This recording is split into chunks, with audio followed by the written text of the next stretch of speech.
नमस्कार, स्वागत छ दर्शकहरूलाई यो विशेष कुराकानीमा। म रोहन श्रेष्ठ। यति बेला मुलुक मात्रै नभएर समग्र विश्व नै कोरोना भाइरसले आक्रान्त भइरहेको बेलामा पछिल्लो समय नेपाली राजनैतिक माहौलले पनि एउटा किसिमको चाहिँ तरङ्ग सृजना गरिरहँदाखेरि अब हामीले लिनुपर्ने बाटो के हुन सक्छ, नेकपाले के गर्छ, यावत विषय एउटा प्रश्न चिन्ह बनेर आम नेपालीले तेर्स्याइरहेको छ नेकपाको अगाडि। यस विषयमा आज हामी कुराकानी गर्न गइरहेका छौँ। त्यसको लागि आज हाम्रो स्टुडियोमा नेकपाका नेता ठाकुर गैरी आज हामीसँग हुनुहुन्छ। स्वागत छ यहाँलाई। हजुर, धन्यवाद।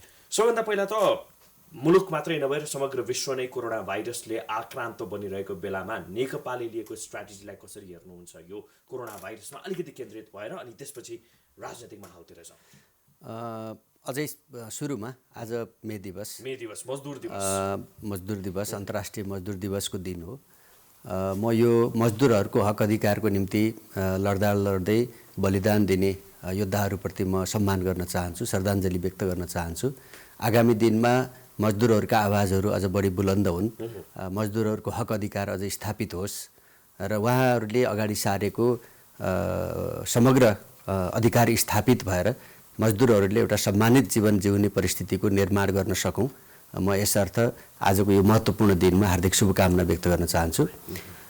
दोस्रो, आज सिङ्गो मानव समाज, मानव जाति सङ्कटमा छ।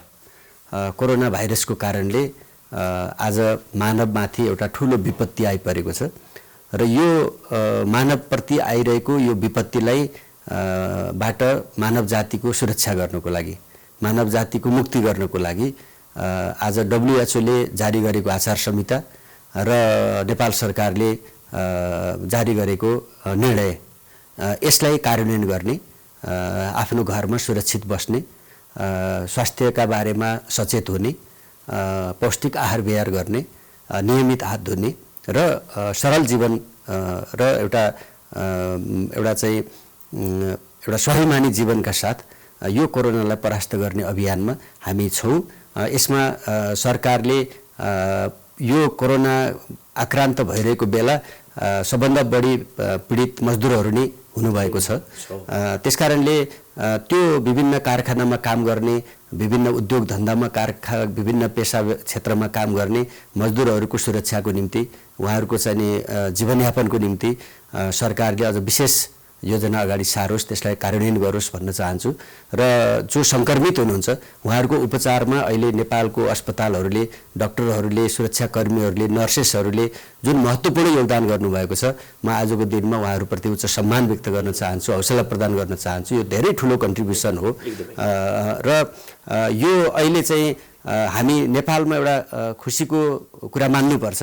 आजसम्म हामी नेपालमा तेस्रो स्टेजमा गएको छैन, मानिसको मृत्यु भएको छैन। यद्यपि अहिले पनि अहिलेसम्मको जुन स्थिति छ यसलाई नियन्त्रण गर्ने र अब यो जुन लकडाउनको गर्ने प्रयासमा कतिको सफलता हासिल भएको छ? अहिलेसम्मको अवस्थालाई त नियन्त्रण गर्न सफल भएकै मान्नुपर्छ, किनभने यो तेस्रो चरणमा पनि गएको छैन, सङ्ख्या वृद्धि खास गतिका साथ भएको छैन र यसलाई सफलता मान्नुपर्छ। तर यसबाट चित्त बुझाउने भन्दा पनि यसलाई निर्मूल हुने तहमा पुर्याउनको लागि हामीले थप चाहिँ सक्रियताका साथ यसमा योगदान गर्नुपर्छ। सर, यो समग्र मुलुक नै एउटा किसिमको चाहिँ महामारी, एउटा किसिमको डर र त्रासबाट अगाडि बढिरहेको बेलामा नि जस्तो किसिमको चाहिँ तरङ्ग पछिल्लो समय चाहिँ नेकपाले ल्याए नि, यसलाई आम सर्वसाधारणले हामी कस्तो किसिमको चाहिँ मुलुकमा बसेका छौँ, कस्तो किसिमका चाहिँ नेतृत्वलाई चाहिँ हामीले कमान सम्हाल्न दिएका छौँ भनेर नेकपामाथि नै प्रश्न चिन्ह चाहिँ खडा गरिरहेको अवस्था छ। किन यस्तो भइरहेको छ? किन चाहिँ आम सर्वसाधारणको मनोभावना विपरीतका कार्य नेकपाबाट भइरहेको छ? वास्तवमा अहिले चाहिँ यो मुलुक मात्रै होइन कि सिङ्गो संसार। आज त हामी चाहिँ मलाई लाग्छ यो देश र त्यो देश भन्ने पनि छैन। न यो कोरोनाको कारणले चाहिँ सीमा कायम छन्, न चाहिँ कसैको धर्म कायम छ, न कसैको जात कायम छ, न कसैको लिङ्ग कायम छ, न चाहिँ धनी र गरिबको चाहिँ सीमा कायम छ, केही पनि छैन। एकातिर मानिस छ, अर्कोतिर कोरोना छ। त्यसकारणले र त्यो कोरोनालाई हामीले एट एनी कस्ट पराजित गर्नुपर्नेछ र मानिसको सुरक्षाको प्रत्याभूति गर्नुपर्नेछ। विडम्बना आजसम्म भ्याक्सिन तयार भएको छैन, लकडाउन बाहेक अर्को उपाय छैन, घरमा एक्लै बस्नु बाहेक अर्को चाहिँ यसको उपाय हामीसँग उपचारको छैन। यस्तो परिस्थितिमा तपाईँले भन्नुभयो जस्तै नेपाल कम्युनिस्ट पार्टीको आन्तरिक जीवनमा जे एउटा नयाँ परिस्थिति सिर्जना भयो यो चाहिँ समयको हिसाबले, आजको आवश्यकताको हिसाबले, औचित्यको हिसाबले र सन्दर्भ र अरू कुनै पनि हिसाबले चाहिँ अहिले जे भइरहेको छ यो उचित होइन, यो आजको निम्ति आवश्यक होइन भन्ने कुरा नै सही कुरा हो। के गर्छ त अब नेकपाले कस्तो किसिमको चाहिँ स्ट्राटेजी बनाउँछ? किनभने अस्ति सचिवालय बैठककै कुरा गर्ने हो भने पनि अब चाहिँ वामदेव गौतमको चाहिँ नामहरू अगाडि आएको बेला छ, त्यस्तै गरेर चाहिँ विभिन्न किसिमले चाहिँ टीका टिप्पणी भइरहेको छ। यो गर्नुपर्ने एउटा छ, तर नेकपा चाहिँ अर्कै बाटोमा लागेको छ। अध्यादेशका कुराहरू लिएर, सुकुम्बासी आयोगका कुराहरू लिएर, यस्ता यस्ता कुरामा, यस्ता यस्ता बखेडामा मात्रै किन फस्छ त नेकपा? के कारणले गर्दाखेरि प्रधानमन्त्रीले सही कदम चाल्न सकिरहनु भएको छैन? होइन, यो चाहिँ यो पछिल्लो अलिकता यो पटाक्षेप हुने परिस्थिति त यो अध्यादेश प्रकरण अन्तिम यो चाहिँ अहिले देखिँदाखेरि यो देखिएको छ। तर यो नै सबै चिज होइन। नेकपाको एकीकरण प्रक्रियामा पनि हाम्रो अलिकता त्यतिखेरको समय परिस्थितिले साथ दिएन, त्यो स्वाभाविक थियो, एकीकरण हुनै पर्ने थियो, भयो। यो नेपालको इतिहासमा एउटा युगीन र एउटा ऐतिहासिक काम थियो, जसको नेतृत्वमा, हाम्रा अध्यक्षहरूको नेतृत्वमा, हाम्रो पार्टीको नेतृत्वमा यो जुन कुरा भयो यो ज्यादै ठुलो उपलब्धि हो र ऐतिहासिक काम हो। म नेतृत्वप्रति म स्याल्युट गर्न चाहन्छु, सम्मान गर्न चाहन्छु। तर पनि एकीकरण गर्दाखेरि पहिला चाहिँ हामीले आगामी दिनमा लिने नीति के हो, हामीले भनेको वैज्ञानिक समाजवाद के हो, हामी त्यहाँ जानको लागि हामी कसरी जान्छौँ, हाम्रो पार्टी सञ्चालनको विधि पद्धति के हुन्छ, हामी कसरी गर्छौँ, यो चाहिँ यसको सैद्धान्तिक वैचारिक कार्यक्रमिक पाटो चाहिँ मा पहिला छलफल टुङ्गिएर संगठनात्मक पक्षको एकीकरण हुनुपर्ने थियो। त्यो सोझो बाटो हुन्थ्यो। त्यसको होइन, सस्तो पनि होइन, यो आम माग थियो। हामीले चुनावमा जनतासँग गरेको प्रतिबद्धता थियो। इतिहासको धेरै ठुलो कालखण्डदेखि कम्युनिस्ट पार्टीहरू फुट्न जान्दैछन्, जुट्न जान्दैनन् भन्ने हामीप्रति आरोप थियो। हामीले हरेक महाधिवेशनमा, हरेक ठाउँमा एकता हुनुपर्छ भन्ने कुरा छलफल गर्दै आएका थियौँ। स्वार्थको थिएन, त्यो निस्वार्थ नै थियो। तर त्यसमा चाहिँ त्यसको सैद्धान्तिक वैचारिक कार्यक्रमिक पक्षमा जुन बहस छलफल गरेर निष्कर्ष निकालेर सङ्गठनको एकता गर्नुपर्ने थियो, त्यसो नभएर हामी पहिला सङ्गठनको एकता गऱ्यौँ र त्यस पछाडि सङ्गठनको एकता गरिसकेपछि हामीले जुन समयमा प्राथमिकताका साथ त्यो एकीकरणका बाँकी कामहरू सम्पन्न गर्ने, कार्यकर्ताको मूल्याङ्कनको मापदण्ड बनाउने र त्यो एकीकरण गर्दाखेरि पनि पार्टीको जुन एउटा हामीले अवलम्बन गरेको सङ्गठनात्मक पद्धतिभित्र बसेर गर्ने, पार्टीमा सबैप्रति एउटा समान दृष्टिकोण राख्ने, पार्टीभित्र न्यायको सुनिश्चित हुने भन्दा पनि त्यहाँ चाहिँ लाइक माइन्डेडहरूको, आफूलाई मन परेको मान्छे, मन परेको चाहिँ टिम, मन परेको समूह अथवा विगतका महाधिवेशनमा चाहिँ को कुन गुटमा थियो भन्ने कुराका आधारमा व्यवहारहरू गर्ने, त्यो खालको चाहिँ स्थिति थियो। दोस्रो चाहिँ एकीकरणपछि केन्द्रीय कमिटीको बैठक 6 महिनामा बस्नुपर्ने बैठक 20 महिनासम्म बसेन। हामीले चाहिँ केन्द्रीय कमिटीको बैठकको माग गरेर लिखित माग गर्दै हिँड्नुपर्ने परिस्थिति पनि निर्माण भयो। 21औं महिनामा बैठक भयो। त्यो बैठकले वास्तवमा विगतको चाहिँ कामको समीक्षा गरेर एउटा उत्साह गरेको थियो। त्यो लामो कुरा थियो, पार्टीभित्र गुम्सिँदै आइरहेको थियो। तर यो केन्द्रीय कमिटीको बैठकले एउटा उत्साह निर्माण गरेको थियो। दुई पार्टीका नेताहरूको बिचमा एउटा घुलन, एकअर्कालाई नजिकबाट चिन्ने, बुझ्ने एउटा मौकाको रूपमा पनि त्यो भएको थियो र त्यसले गरेको निर्णय वास्तवमा धेरै राम्रो निर्णय थियो। तर त्यहाँ हामीले भन्यो कि अब 15 दिनभित्र एकीकरण सक्छौँ, त्यसपछि यति महिनाभित्र यो कुरा सक्छौँ भनेर हामीले निर्णय त गऱ्यौँ। तर फेरि नेतृत्वले त्यो केन्द्रीय कमिटीले गरेको निर्णय पनि कार्यान्वयन गरेन। त्यसले फेरि अर्को थप समस्या सिर्जना गर्यो, अविश्वास सिर्जना गर्यो। नेताहरूको बिचमा पनि अविश्वास बढ्यो, नेता र कार्यकर्ताको बिचमा पनि अविश्वास बढ्यो। त्यही प्रक्रिया चल्दै गर्दाखेरि कोरोना भाइरस आयो र त्यही बिचमा चाहिँ अर्को एउटा घटना भयो कि राष्ट्रिय सभाको चुनावमा चाहिँ एकाएक संविधान संशोधनको एजेन्डाले प्रवेश पायो।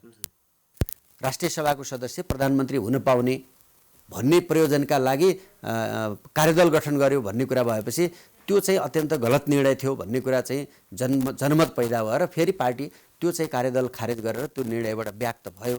तर राष्ट्रिय सभामा फेरि चाहिँ विगतमा चाहिँ नि चुनाव लडेर हारेका मान्छे फेरि राष्ट्रिय सभा सदस्य बन्ने कि नबन्ने, बन्न हुन्छ कि हुन्न, अब त्यस पछाडि गएर चाहिँ एउटा बहस त त्यसले सिर्जना गरेको थियो।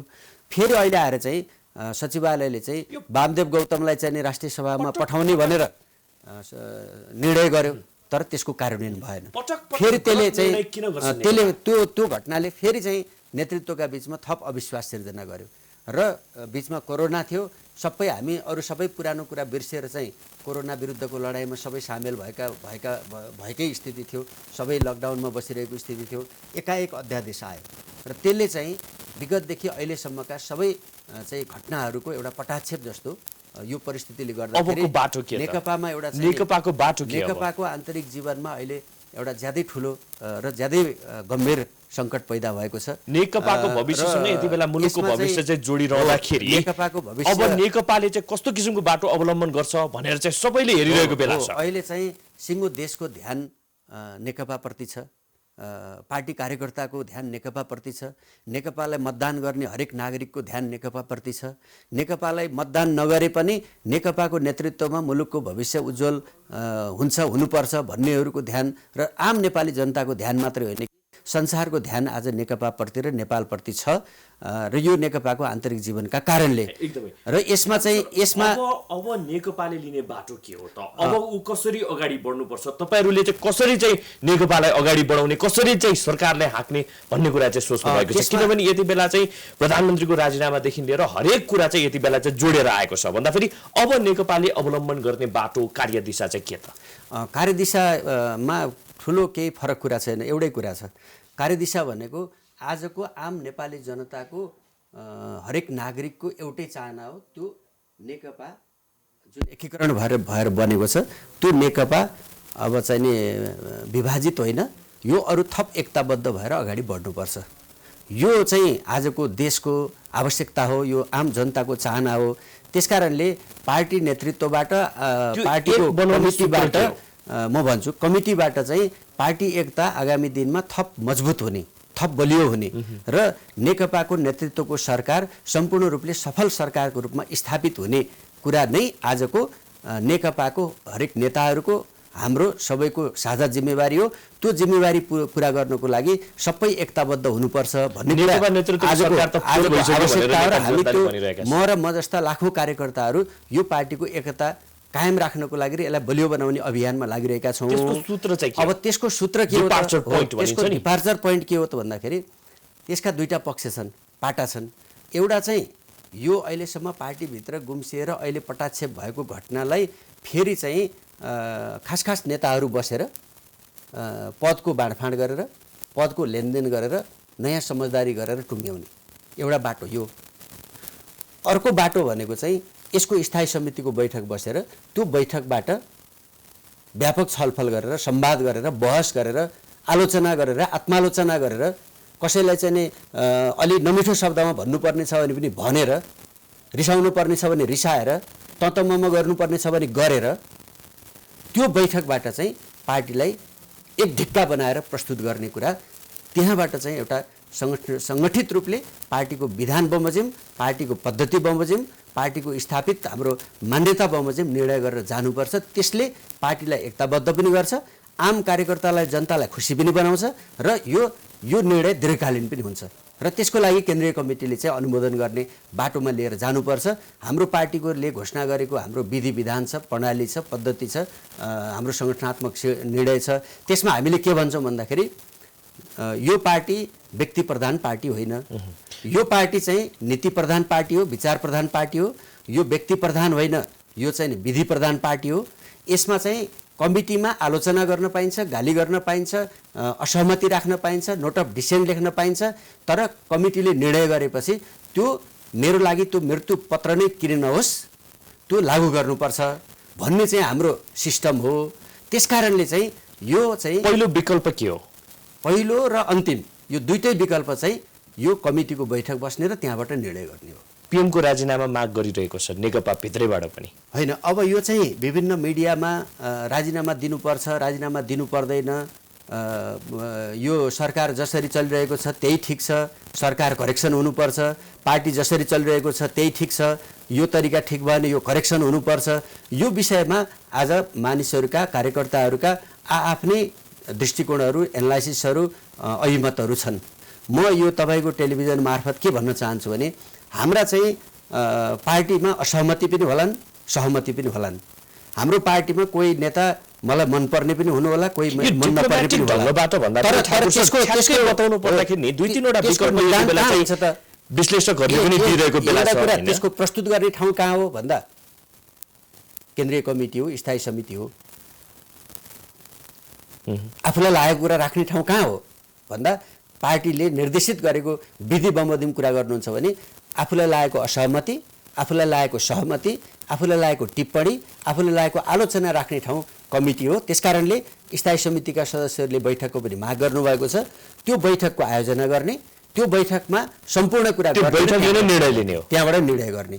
त्यो भएपछि र तर निर्णय भइसकेपछि फेरि त्यो निर्णय आफूलाई मन नपरे पनि मैले अघि भने नि स्वीकार्ने, त्यो आफ्नो त्यो सम्पूर्ण रूपले मेरो विरुद्धमा छ भने पनि त्यो निर्णय मैले मान्नुपर्छ।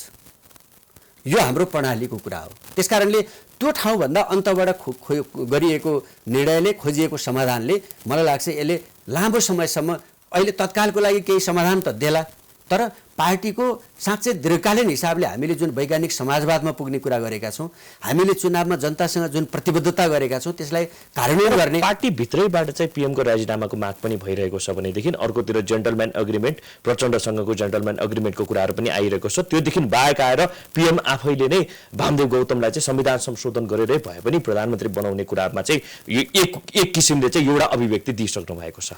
भनेपछि यो कुरा त केही हदसम्म त क्लियर रूपमा त आइसकेको छ नेकपाभित्र। के स्ट्र्याटेजी कस्तो किसिमले चलिन्छ भनेर हामीले सुनिरहेका छौँ मिडियामा। तर अब मिडियामा मात्रै हो अथवा चाहिँ भित्र पनि यस्तो किसिमको कुराहरू आइरहेको छ। मिडियामा भित्र केही नभइकन मिडियामा आएन होला, केही भएरै आयो होला हैन। तर चाहिँ म के भन्न चाहन्छु भन्दाखेरि चाहिँ अब अहिले जस्ता विषयहरू तपाईले अहिले भन्नुभयो कि प्रधानमन्त्रीले वामदेवलाई प्रधानमन्त्री हुने प्रस्ताव गर्नुभयो भन्ने कुरातर्फ तपाईले संकेत गर्नुभएको छ। हामीले थाहा पायौँ, मिडियामा सुनिराखेका छौँ। तर हाम्रो संविधानको व्यवस्था के छ, हाम्रो कानुनको व्यवस्था के छ? संविधान संशोधन पनि त गर्न सकिन्छ नि। संविधान संशोधनको प्रकरण त अस्ति मात्रै पार्टीले चाहिँ कार्यदल गठन गरेको र एक दिन 2 दिन नबित्दै कार्यदल भङ्ग गरेको समाचार हामीले सुन्यौँ। कार्यदल कहाँबाट बन्यो, कार्यदल भङ्ग भयो, पहिला नेताहरूले कार्यदल बनाएको छैन भन्नुभएको थियो, पछि भङ्ग भयो। त्यो अहिले संविधान संशोधन को कुरा कुनै पनि हिसाबले चाहिँ औचित्यपूर्ण हुँदा पनि हुँदैन, त्यो मान्न सकिँदैन, त्यो प्रश्न जानै सकिँदैन। आज चाहिँ के छ भन्दाखेरि आज चाहिँ प्रतिनिधि सभाको सदस्य नभइकन प्रधानमन्त्री हुन पाइँदैन। यो संविधानको व्यवस्था हो। त्यसकारणले प्रधानमन्त्रीले संविधानको व्यवस्थाभन्दा फरक प्रस्ताव, संविधानको प्रावधान बमोजिम बन्नै नमिल्ने प्रस्ताव प्रधानमन्त्रीको लेभलबाट कसरी भयो होला, मैले त्यसलाई कसरी पत्याउने भन्ने समस्या म माथि छ। त्यसकारणले अहिले चाहिँ कुनै तत्काल उपनिर्वाचन गर्नको लागि कुनै ठाउँ खाली पनि छैन। त्यसकारणले यो कसरी यो छलफल भएको छ, म यो अलि आफै पनि अचम्म पर्दैछु म हैन, मलाई अचम्म लाग्छ। त्यसैले गर्दाखेरि अब यो आज चाहिँ फेरि पनि यो प्रसङ्ग एउटा कुरा होला, तर प्रधानमन्त्री फेर्न आवश्यक छ कि छैन, आवश्यक छ भने किन छ, आवश्यक छ कि छैन हैन, आवश्यक छ कि छैन, आवश्यक छ भने किन छ, आवश्यक छैन भने किन छैन भन्ने कुरा, आवश्यक छ कि छैन हो। त्यही भनेको मैले भनेको आवश्यक छ कि छैन भन्ने, आवश्यक छ भने किन आवश्यक छ, छैन भने किन छैन भन्ने कुरा छलफल त्यो कमिटीको बैठकमा चलाइनु पर्यो। मलाई के लाग्छ भन्ने कुरा मैले त्यो मिटिङमा भन्न पाउनु पर्यो र मिटिङले चाहिँ त्यसमा निर्णय गर्नु पर्यो। म आज चाहिँ के छैन, मैले मेरो बैठकमा त्यो कुरा राख्न चाहन्छु, बाहिर यहाँ राखेर निर्णय हुँदैन। त्यसकारणले हरेक पार्टीको नेतृत्वले, हाम्रो विधिले, प्रणालीले के भन्छ भन्दाखेरि तिम्रो कुनै एजेन्डा छ र त्यो एजेन्डामा तिम्रो मत के हो भन्ने कुरा कमिटीको बैठकमा राख्नु पर्यो। मैले चाहिँ कमिटीको बैठक राखेर निर्णय गर्नुस् भन्ने, तर निर्णय चाहिँ प्राइम टेलिभिजनबाट सुनाउने कुरा भयो भने त्यो अपोजिट कुरा हुन्छ। त्यसैले गर्दाखेरि म के भन्छु भन्दाखेरि प्रधानमन्त्री आज सरकार परिवर्तन आवश्यक छ भने किन आवश्यक छ, छैन भने किन आवश्यक छैन भन्ने कुरा कमिटीको बैठकमा बसेर छलफल भयो, 1 दिन 2 दिन 3 दिन छलफल भयो भने त्यो बैठकले चाहिँ म आज पनि भन्न चाहन्छु कि नेकपाले सर्वसम्मत त्यसलाई निर्णय गर्ने परिस्थिति बन्छ। यो कस्तो किसिमको चाहिँ सोचबाट चाहिँ हाम्रो प्रधानमन्त्री गाइड भइरहेका छन् भन्ने कुरा पटक पटक चाहिँ आफैलाई ब्याकफायर हुने किसिमको, आफैलाई घात हुने किसिमको चाहिँ निर्णयहरू गर्छन्। नेकपाभित्र सहमति पनि हुँदैन, नेकपाभित्र छलफल पनि हुँदैन, किन यसो? यसमा चाहिँ के देखियो भने अस्ति केही समय अगाडि संविधान संशोधनको प्रस्ताव एकाएक आयो, त्यो चाहिँ औचित्यपूर्ण छैन भनेर त्यो फिर्ता भयो। अहिले फेरि अध्यादेश आयो एकाएक, अध्यादेश पनि फिर्ता गर्नु औचित्य पर्यो। छैन भनेर फिर्ता भयो। त्यसकारणले यसबाट के देखिन्छ भने पार्टीको चाहिँ कमिटीभित्र गहन रूपले छलफल भएर गहन रूपले विश्लेषण भएर यसको आवश्यकताका बारेमा औचित्यका बारेमा चाहिँ यसको चाहिँ यसले देशलाई दिने चाहिँ सकारात्मक नकारात्मक प्रभावहरूका बारेमा छलफल भएर निर्णय नगर्नुको परिणाम नै यो परिणाम हो जनताको भन्ने मलाई लाग्छ। विश्वासमाथि विश्वासघात भएन, किनभने आफ्नो पार्टीलाई आफ्नो घरलाई त बलियो बनाएर लान सकेको छैन नेकपाले भने सँगै मुलुकमा अझ त्यसमाथि पनि यो कोरोना भाइरसले चाहिँ आक्रान्त बनाइरहेको बेलामा चाहिँ नेपाली जनताले तपाईँहरूबाट के अपेक्षा गर्छ? हो, नेपालमा एउटा विडम्बना भएको छ। नेपालमा एउटा विडम्बना के भएको छ भने हामीले 46 सालदेखि यतासम्म हेऱ्यो भने जति बेला पनि पार्टीको नेतृत्वमा सरकार बन्छ, कहिले नेपाली कांग्रेसको, कहिले नेकपाको, कहिले जसको पनि, जब सरकार बन्छ, सरकार बनेपछि पार्टीको आवश्यकताको बोध नहुने, पार्टीको औचित्यको कुरा नहुने। हजुर, सरकार र पार्टीको बीचमा चाहिँ नि पार्टीको नेतृत्वमा सरकार बनेको जहिले पनि बहस के चलिरहेको छ भने पार्टीले सरकार चलाउने कि सरकारले पार्टी चलाउने। त्यसकारणले म के भन्छु भन्दाखेरि सरकारले पार्टी चलाउने होइन, पार्टीको नेतृत्वमा नै सरकार चल्नु पर्दछ। तर त्यो पार्टीले को नेतृत्व भन्नुको अर्थ त्यो नीतिगत कुरा हो, राष्ट्रिय महत्त्वका एजेन्डामा त्यसले चाहिँ नि दृष्टिकोण दिने हो। अरू हिसाबले सरकार स्वतन्त्रतापूर्वकै चल्नु पर्दछ। यहाँ के भयो त भन्दाखेरि चाहिँ पार्टी भनेको एउटा चुनाव सकेर अर्को चुनाव आएपछि मात्रै पार्टी कतिखेर चाहिने भन्दाखेरि टिकट बाँध्नको लागि र टिकट पाएको मान्छेलाई चुनाव जिताउनका लागि। यो चाहिँ एउटा जुन एउटा मान्यता चाहिँ प्रभावित भएको हावी भएको हामी देख्छौँ, यो गलत कुरा हो। लोकतन्त्रलाई बलियो बनाउनको लागि, लोकतान्त्रिक शासन प्रणालीमा सरकारलाई सफल बनाउनको लागि पार्टी सबभन्दा बलियो हुन जरुरी छ। पार्टी सबभन्दा बनाउनको लागि तपाईहरुको भूमिका चाहिँ के त? तपाईहरुले त त्यो गर्नै सक्नु भएन छ नि त कसैले पनि। चाहे त्यो चाहिँ मन माझ्ने कुरादेखि लिएर आएर हरेक कुरामा चाहिँ कमजोर किन यस्तो? त्यही भएर हामीले चाहिँ विधानमा तोके बमोजिम हरेक 3 महिनामा पार्टी स्थायी समिति बस्नु पर्यो, हरेक 6 महिनामा केन्द्रीय कमिटी बस्नु पर्यो। सरकारले चाहिँ राष्ट्रिय महत्त्व राख्ने विषयहरू निर्णय गर्नुभन्दा पहिला पार्टीमा छलफल गर्नु पर्यो। त्यसैले गर्दाखेरि पार्टी बलियो नबनाइकन, पार्टी सुदृढ नबनाइकन, पार्टी गतिशील नबनाइकन, पार्टीले अगाडि सारेको नीति र विचारको प्रकाशमा हामी सबै चल्ने कुराको चाहिँ कुरामा हामी सबै तयार नभइकन लोकतन्त्र बलियो हुन सक्दैन, लोकतान्त्रिक सरकार सफल हुन पनि सक्दैन। नेतृत्व साह्रै कमजोर भएन र अझ 2 जना बाघहरू जो चाहिँ पार्टीलाई लिड गरिरहेका छन्। हैन, नेतृत्व त कमजोर भन्न मिलेन। यति ठुलो आन्दोलनबाट खारिएर यत्रा ठुला उकाली ओराली हाँकेर चाहिँ कहिले लड्दै कहिले चाहिँ उड्दै फेरि लड्दै फेरि उड्दै आएको नेतृत्व हो, चान्चुने नेतृत्व होइन। तर कतै चाहिँ यो नेतृत्वमा आइसकेपछि नेतृत्वमा चाहिँ म पार्टी भन्दा कानुन नियम भन्दा म ठुलो भएँ भन्ने पो पर्यो कि घमण्ड, त्यो खालको चाहिँ नि कतै बुझाइ पो भयो कि, यो मेरो शङ्का हो। एउटा दम्भ एउटा घमण्ड चाहिँ देखिएको छ। त्यसलाई शब्दावली के प्रयोग गर्ने त्यो आफ्नो ठाउँमा छ। तर हामी सबैले चाहिँ हाम्रो पार्टीमा के लेखिएको छ, हाम्रो पार्टीको विधानमा भन्दाखेरि जसरी मुलुकमा चाहिँ नेपालको सार्वभौम सत्ता चाहिँ जनतामा अन्तर्निहित हुनेछ भनेर लेखेको छ नि, सबभन्दा ठुलो को हो भन्दा जनता हैन हो। त्यस्तै पार्टीको सार्वभौमता, पार्टीको सार्वभौम सत्ता हामीले पार्टी सदस्यमा अन्तर्निहित हुनेछ, पार्टीहरू सबै समान हुनेछन् भनेर लेखिएको छ। जनताको विश्वासमा विश्वासघात गरिरहँदाखेरि पनि नैतिक रूपमा त्यो पार्टी बसिरहन अथवा त्यो व्यक्ति बसिरहन, त्यो नेतृत्व बसिरहनको लागि दिन्छ नैतिकताले? होइन, अहिले चाहिँ जनतामाथि विश्वासघात भयो भनेर निष्कर्ष निकाल्ने परिस्थिति छैन, त्यो हुँदा पनि होइन। हामी चाहिँ के छ भने पार्टीको आन्तरिक जीवनमा कुन रूपमा भएन, जनतामाथि विश्वासघात कुन रूपमा भएन? किनभने नि आज मजदुर दिवस छ, हामी अघि पनि उठायौँ होइन। मजदुरहरू अहिले सबैभन्दा बढी समस्यामा परिरहेका छन्। यत्रो अवस्था भइसकेको छ लकडाउन भएको कोरोना भाइरसको कारणले गर्दाखेरि, थुप्रैले स्वास्थ्य उपचारहरू पाउन सकिरहेको छैन, क्वारेन्टाइनका व्यवस्था, आइसोलेसनका व्यवस्था, यावत कुराहरू छन्। स्वास्थ्यमा अनियमितताका कुराहरूदेखि लिएर हरेक कुरा छ। सर्ट आउट गर्नुपर्ने एउटा कुरा छ, तर लाग्छ कहाँ त भन्दाखेरि आफ्नै पद बाँडफाँडको लागि, आफ्नै सत्ता जोगाउनको लागि, आफ्नै कुर्सी जोगाउनको लागि यो विश्वासघात भएन? होइन, त्यसमा दुईटै कुरामा हामीले यसरी हेर्नुपर्छ। अहिलेसम्म सरकारको मूल ओरिएन्टेसन, सरकारले गरेको चाहिँ कामहरू मध्येको एउटा मूल चाहिँ भूमिका चाहिँ सही छ। पार्टीको आजको मूल ओरिएन्टेसन, यसको मूल दिशा, यसको सैद्धान्तिक वैचारिक कार्यक्रम यो हिसाबले चाहिँ हामी कहाँ ठुलो समस्या छैन, हामी ठिक छौँ। तर पार्टीमा चाहिँ के छ भन्दाखेरि सरकारले पार्टीलाई कुन रूपमा रेस्पोन्स गर्ने, कुन रूपमा चाहिँ पार्टीको महत्त्वलाई स्थापित गर्ने, कुन रूपमा त्यसलाई बुझ्ने, अथवा पार्टीभित्र पनि पार्टी सञ्चालन चाहिँ नि हामीले चाहिँ नि स्थापित गरेको प्रणाली बमोजिम चल्ने कि नचल्ने, नेताले पार्टीको प्रणालीलाई चाहिँ स्वीकार गर्ने कि नगर्ने, नेताले पार्टीको प्रणाली बमोजिम आफ्नो चाहिँ कार्यशैली प्रणाली बमोजिम चलाउने कि नचलाउने भन्ने प्रश्न हो। त्यसमा चाहिँ हामीले अहिले उठाइराखेको यो अध्यादेश प्रकरण पछिको बहसमा पनि त्यही भएर हामीले उठाएको आज चाहिँ पार्टीको आन्तरिक जीवनलाई कमजोर बनाउने दिशातर्फ कसैले भूमिका खेल्नु हुँदैन।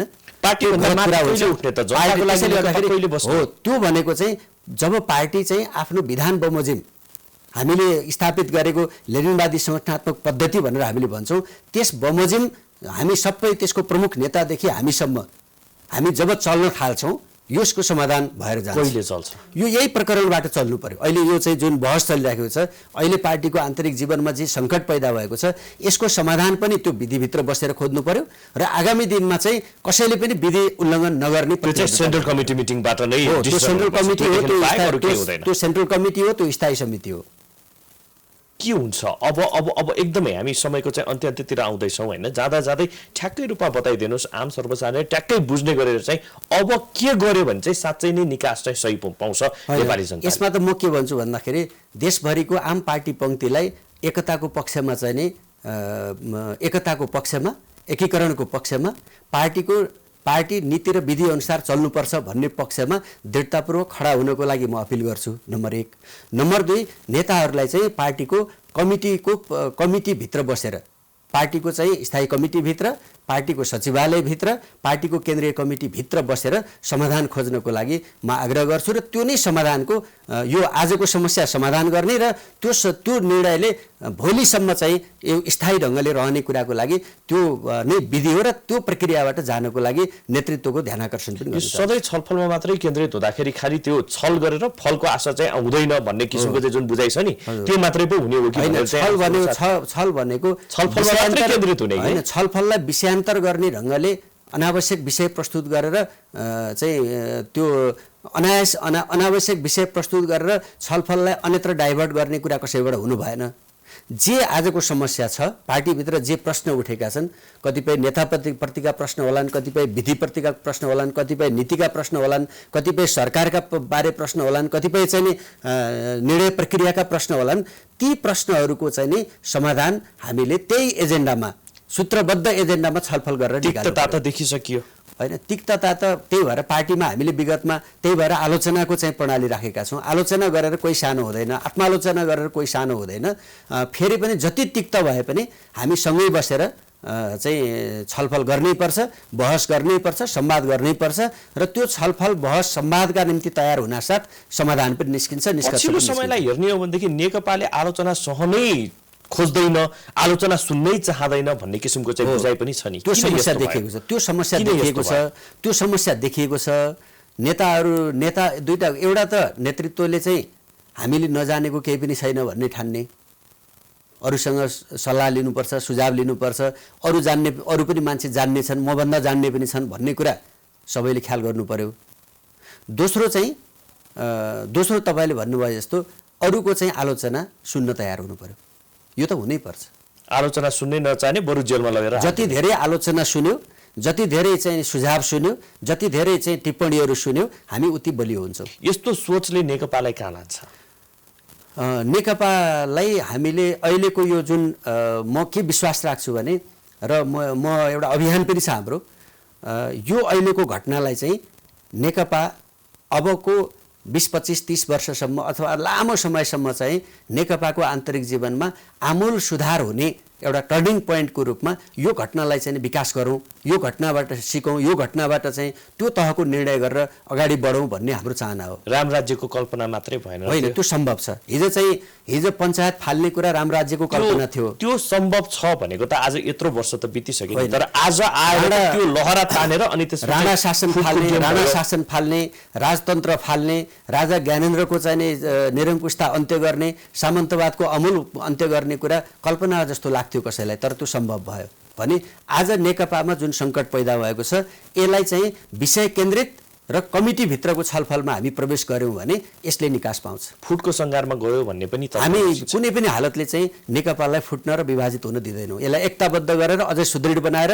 यो मुलुकको भविष्य चाहिँ यसैको नेतृत्वमा सम्भव छ भन्ने कुरा स्थापित गराउने गरी हामी लागेका थियौँ। त्यसै त मनमा आएको थिएन, झन् त्यसमाथि पछिल्लो समयकोले त झन् दूरी बढायो भन्ने पनि छ। दूरी त बढेकै छ, त्यसलाई मैले अस्वीकार गर्दिनँ। दूरी बढेको छ, अविश्वास बढेको छ, समस्या सिर्जना भएको छ। समस्या पनि सानोतिनो छैन, गम्भीर समस्या छ, तर यसको समाधान सम्भव छ। त्यो दूरीलाई छोट्याउने विधि के हो? त्यो कमिटीको बैठक हो। कमिटीको बैठकले जे निर्णय गर्छ त्यही नै हुन्छ। त्यहाँबाट निर्णय गर्नु पर्यो, त्यो निर्णयलाई सबैले मान्नु पर्यो। त्यो निर्णय सकेसम्म सर्वसम्मत गर्नु पर्यो, नभए आफ्नो प्रक्रिया बमोजिम निर्णय गर्नु पर्यो, त्यसलाई मानेर जानु पर्यो।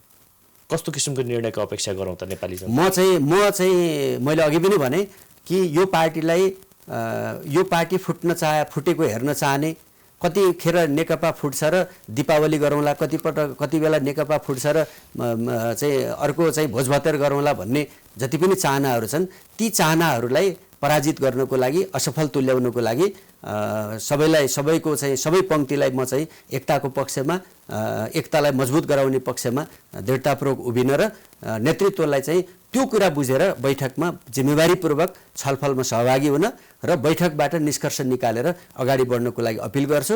यो बाहेक अर्को कुनै विकल्प छैन। नेतृत्व भनेर केपी ओली, प्रचण्ड, वामदेव गौतम केन्द्रीय सचिवालय हो, नेतृत्व भनेको स्थायी समिति हो, नेतृत्व भनेको केन्द्रीय कमिटी इङ्गित नगरौँ होइन। व्यक्तिका हिसाबले त कमजोर हुँदाखेरि चाहिँ म केन्द्रीय कमिटीको सदस्यको हिसाबले त्यो कमजोरीको अब्जस त म पनि लिनुपर्छ नि त। हजुर, मैले लिने हिस्सा र पार्टीको प्रमुख भएका हिसाबले केपी ओलीले लिने हिस्सा अवश्य पनि फरक छ।